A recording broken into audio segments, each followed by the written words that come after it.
Новый директор муниципального предприятия «Бишкекский санитарный полигон» Динара Кутманова сегодня провела пресс-тур по бишкекской свалке и рассказала о ее проблемах и сегодняшнем состоянии. Вся техника на полигоне изношена, ей больше 20 лет. Есть два старых бульдозера, которые постоянно ломаются и выходят из строя. Мы сейчас находимся на производственной площадке.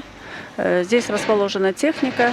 Ну, вы как сами видите, техника вся изношена. Одна из основных проблем в работе – это изношенность техники.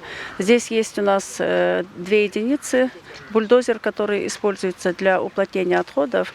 И эти бульдозеры старые, постоянно выходят из строя, ломаются. И, конечно, это нарушение технологического процесса, оно чревато такими последствиями, которые я вот покажу уже по ходу работы, в какой точке, на каком звене техпроцесса это отражается. В этой сфере сложились коррупционные схемы, и определенные лица, несколько работников стали саботировать действия нового руководителя. Ряд людей сразу взяли больничные, но даже и в этом случае не угомонились и начали организовывать поджоги. Подожгли северо-восточной части, свалку подожгли прямо по периметру. Она горела 2 дня, и рабочие не могли нормально работать, потому что было очень большое задымление. Это был умышленный поджог, это был саботаж со стороны вот этих заинтересованных лиц. Кроме того, часть рабочих тоже восприняла негативно. Те же люди, которые работают в этой связке, то есть умышленная порча техники, вот, и нежелание подчиняться тому новому порядку, который, в принципе, здесь нужно было вводить давно. Кроме того, большой проблемой на полигоне сегодня является так называемая яма Беккера, куда привозят не только трупы, но и живых собак с щенятами, а также выпотрошенные туши. Собаки тоже живые существа. Вместо отстрела можно было бы открыть приюты специально для бродячих животных, ухаживать за ними, лечить, а после отдать кому-нибудь. То, что сейчас происходит, по-моему, бесчеловечно.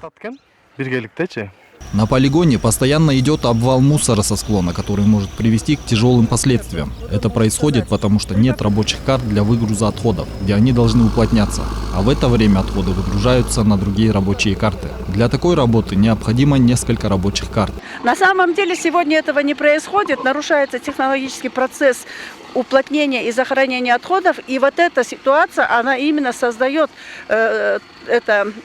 причину возгорания свалки, потому что рыхлые отходы сбрасываются туда и без уплотнения. А в силу того, что там уже сбоку профилированной свалки есть газ, метан, и, естественно, получается, что как поддув, при поддуве ветер, и вот это все время горит. Очень такие хорошие, идеальные, благоприятные условия созданы для горения. Именно нарушением технологического режима, нарушением технологического процесса. Стоит отметить, действующий полигон угрожает не только здоровью и безопасности жителей близлежащих жилмассивов, но и в целом всей столице и ее окрестностям. Ведь загрязнению подвергаются не только обширные территории вокруг, но и грунтовые воды. Тогда как рядом со свалкой в 500 метрах протекает река, которая питает водохранилища, составляющие часть местной ирригационной системы. Иными словами, вредные вещества, накопленные на полигоне, затем попадают на поля фермеров, продукты которых потом оказываются на прилавках, отмечают экологи. Азамат Кенжешев, Гульчурок Азымкулов, Нью ТВ.